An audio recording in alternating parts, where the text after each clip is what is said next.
আসসালামু আলাইকুম বন্ধুরা, আমি আজকের ভিডিওতে জানাবো বাংলাদেশ থেকে কিভাবে পর্তুগালের ওয়ার্ক পারমিট ভিসা সহজে পাওয়া যায় এবং ২০২৫ সালের সর্বশেষ আপডেটগুলো। পর্তুগাল এখন বিদেশি কর্মীদের জন্য অন্যতম সেরা গন্তব্য। সাশ্রয়ী জীবনযাত্রা, ইউরোপের সহজ নাগরিকত্ব পাওয়ার সুযোগ এবং প্রচুর চাকরির চাহিদা, এসব কারণে বাংলাদেশি প্রবাসীদের কাছে পর্তুগাল ক্রমেই জনপ্রিয় হয়ে উঠছে। ২০২৫ সালে পর্তুগাল সরকার নতুন ফাস্ট ট্র্যাক ব্যবস্থা চালু করেছে।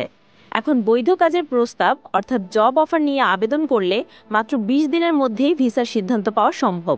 এটি বাংলাদেশিদের জন্য একটি বড় সুবিধা। বন্ধুরা, এখন জানাবো ধাপে ধাপে আবেদন প্রক্রিয়া।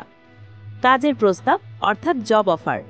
প্রথমে একটি পর্তুগিজ কোম্পানি বা নিয়োগকর্তার কাছ থেকে বৈধ কাজের চুক্তি সংগ্রহ করতে হবে। নিয়োগকর্তার ভূমিকা: আপনার নিয়োগকর্তা পর্তুগালের শ্রম দফতরে অর্থাৎ EIFP-তে অনুমোদনের জন্য আবেদন করবেন। আপনার ডকুমেন্ট প্রস্তুতি: পাসপোর্ট, কাজের চুক্তি, শিক্ষাগত যোগ্যতার প্রমাণ, পুলিশ ক্লিয়ারেন্স সার্টিফিকেট, স্বাস্থ্য বীমা এবং আর্থিক সক্ষমতার দলিল প্রস্তুত রাখতে হবে। বন্ধুরা, বাংলাদেশে কোনো পর্তুগিজ অ্যাম্বাসি নেই, তাই সব আবেদন ও সাক্ষাৎকার ভারতের নয়াদিল্লিতে অবস্থিত পর্তুগাল অ্যাম্বাসির মাধ্যমে করতে হয়। আবেদনকারীরা সাধারণত VFS গ্লোবালের মাধ্যমে অ্যাপয়েন্টমেন্ট নিয়ে নয়াদিল্লিতে গিয়ে বায়োমেট্রিক্স ও সাক্ষাৎকার সম্পন্ন করেন।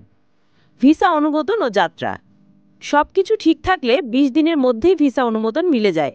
এরপর আপনি পর্তুগালে প্রবেশ করে বসবাসের অনুমতি অর্থাৎ রেসিডেন্ট পারমিট নিতে পারবেন। বন্ধুরা, এখন কিছু দরকারি পরামর্শ দিচ্ছি। ডকুমেন্ট সবসময় ইংরেজি বা পর্তুগিজ ভাষায় অনুবাদ করে নোটারি করে রাখুন। ভিসা প্রক্রিয়ার জন্য কেবল অনুমোদিত চ্যানেল ব্যবহার করুন। কখনোই ভুয়া দালালের কাছে যাবেন না এবং আবেদন করার আগে চাকরির চাহিদা যাচাই করে নিন। বন্ধুরা, এটাই ছিল বাংলাদেশ থেকে পর্তুগালে সহজে ওয়ার্ক পারমিট ভিসা পাওয়ার উপায় এবং সর্বশেষ আপডেট।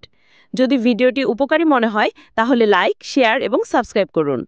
ইনশাল্লাহ আগামী ভিডিওতে নতুন তথ্য নিয়ে আবার আসব। আল্লাহ হাফেজ।